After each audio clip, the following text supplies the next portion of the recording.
Welcome back, degenerates. There's a watch out there for everyone, a soulmate for the wrist, if you will.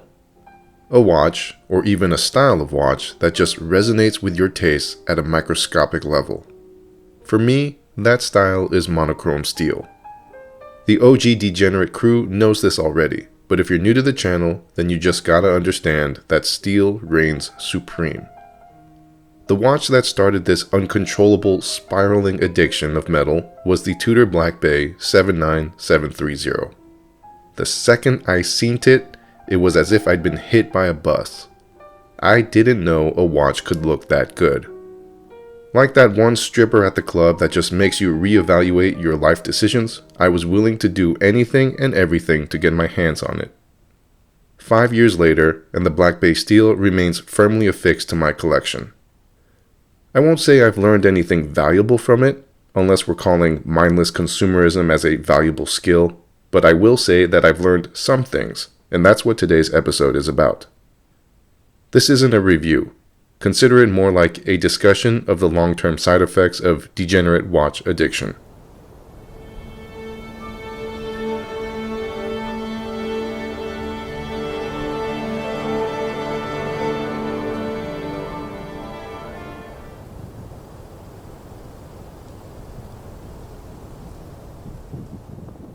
Believe it or not, when I got into watches, I wasn't interested in luxury brands at all. Of course, there's the argument that Tudor isn't a luxury brand. But the only people making that argument are self-righteous cunts, so for the sake of common sense, Tudor is a luxury brand. I was content with the watches in the $300 to $400 range and felt no desire to go any higher than that. There are so many phenomenal watches in that price range, and you don't need me to tell you that those watches tell time just as good and just as reliably as more expensive ones. I'm only saying all of this to provide some context and explain how big of a deal it was that the 79730 was able to capture my attention. I am self-aware enough to know that there's nothing overtly special about it. The design is arguably boring, lacking any color, and the frame is no different than any other generic Black Bay. But that generic, plain-faced, uneventful execution is why the people who like the Black Bay love the Black Bay. And this steel version is just the next evolution of that. It's weird, isn't it, how much we love boring watches? It's hard to explain. There's beauty in subtlety, and I think as men, we have a deep respect for things that exist only to work. And a simple, boring style is the best way to express that philosophy. I'm almost ashamed to say that I lost sleep over this thing. At the time, it was $4,000, which was light years beyond what I thought a watch should cost. And to be clear, I still think it's an egregious amount. Remember, folks, don't let internet mouth breathers fool you. $4,000 is very expensive for a watch. Any normal, responsible man would have walked away. But I was so deranged that I went against everything my mind, body, and soul was telling me and allowed the temptation to take control. Up until that point, I'd say the best quality watch in my collection was the Hamilton Cooper. So what is it like for someone with that level of experience to then have a Tudor? Trying to be as unbiased as possible, I'll say that the differences are significantly noticeable. And look, when I say significantly noticeable, that's under the assumption that we all understand when it comes to watches, small unnecessary differences are significant. Do ball bearings make a ratcheting bezel more capable of measuring time? Do over-engineered crown tubes make setting the time faster? No, of course not. These aren't necessary differences. But if you enjoy watches, then these are the things that are noticeable and enjoyable changes. Tudor isn't a perfect brand, but they make an incredibly solid watch, and that build quality is a cut above your typical watch.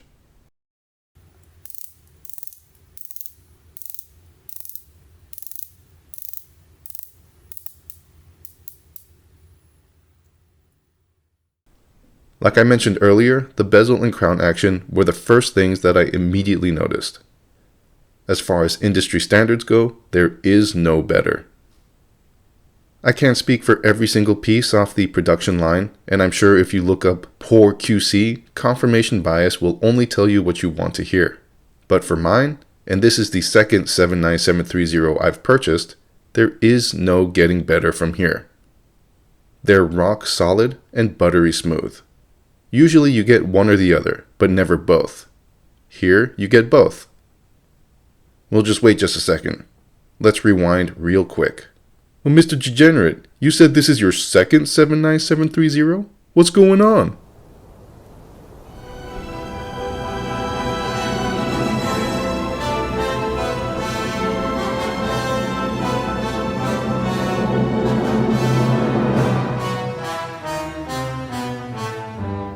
Yes, I have to confess that I sold the original one and ended up rebuying a different one later on. So if we're keeping score, I haven't owned this watch for a straight 5 years. I owned the first one for about a year and a half, and then my current one for just over 3. Why? Why sell and rebuy? That's stupid as fuck. I know, I'm not here trying to prove that I'm smart. I'm just sharing my degenerate stupidity. As a watch addict and a basic bitch, I'm constantly seeking the next shiny new thing. Naturally, the insatiable beast that is YouTube, ads, and social media feed into all of that. And then when you sprinkle in some hype trains and FOMO, what you get is an artificial sense of dissatisfaction with what you currently have. So I inevitably fell victim to the gravitational pull of Rolex, and was genuinely convinced that the only logical next step would be to get one. I sold the Black Bay, got the Rolex, and we all lived happily ever after.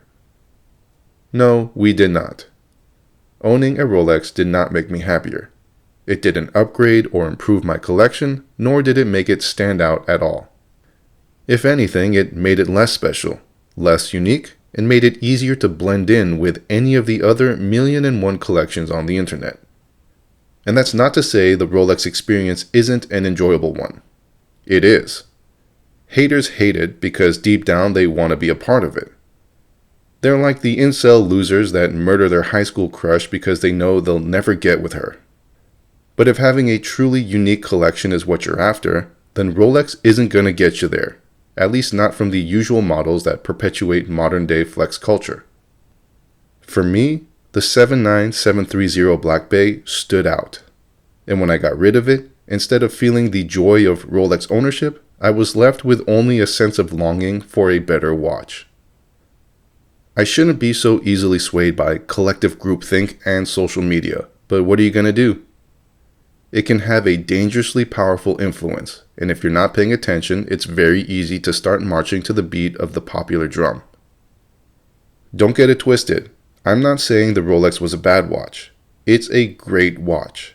But in this case, it simply wasn't an upgrade.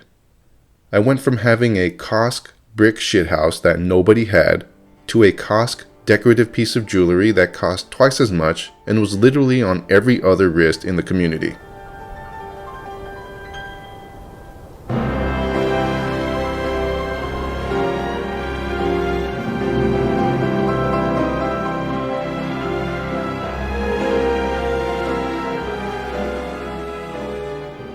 Fortunately, with a combination of promotions, timing, negotiations, and good luck, I was able to buy another 79730. Only this time with clarity and purpose and a more resolute understanding of how I wanted to build my collection. It's an expensive lesson to learn and one that you absolutely do not need. For me, I had to go through it, but now I know, you know? No amount of convincing from social media should ever sway you from what you know to be true. If you own a solid-ass watch, then the facts is that you own a solid-ass watch. Someone telling you it's not doesn't make it any less solid-ass. The Heritage Black Bay is an exceptionally well-made watch. I'd say it's one of the last great lines of effort from Tudor before the mainstream media forced them into obedient submission. Between the mischievous smileys and the straight-texted kineses, these watches are maxed out in specifications. The Full Metal Jacket 79730 is an absolute beast in both style and everyday utility. I said before that it's boring, but in reality that couldn't be further from the truth. It's like a plain glass of Johnny Walker Blue. Simple, but it gets it right, and in that simplicity, sings. The size is what it is, but for me, with my 8-inch wrist, it's just fine. It may be not for more slender wrists, but if you're built like an urukai, then it's perfect. With that said, the aftermarket support that exists for bracelets and straps means there's a lot you can do to lock in the right fit if you have smaller wrists. I enjoy the riveted style of the OG bracelet, but the more elegant taper of a Forstner Model O is a great alternative that adds some diversity to the wear experience. The lugs make it great for straps as well.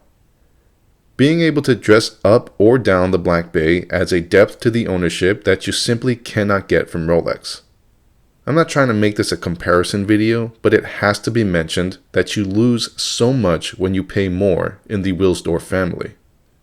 And that's really the crux of the whole thing. Mainstream media would have you believe that the shiny new thing is better, but oftentimes the best thing is already in front of you. I can give credit to Rolex for helping me realize what my true priorities are. I stopped asking, what should I own next? And started asking, what do I actually enjoy wearing? The answer kept circling back to the same chunk of stainless steel with a boring black dial and zero interest in impressing anyone. The 79730 doesn't try to be clever. It doesn't chase trends while quietly begging for validation on Instagram. It just shows up, does the job, and looks damn good doing it. And maybe that's the lesson buried underneath all the degeneracy and poor financial decisions. The endgame isn't the most expensive watch. It isn't the most hyped watch. It isn't even the best watch on paper. It's the one you keep coming back to after you've tried everything else. For me, that watch is monochrome steel. It's heavy, it's boring, it's perfect. And if you take anything away from this rambling confession, let it be this. Know what you like. Trust it. Protect it from the noise. Because the watch world is loud, persuasive, and full of people trying to convince you that your solid-ass watch isn't enough. It is. That is all. Stay classy. I sure as hell won't.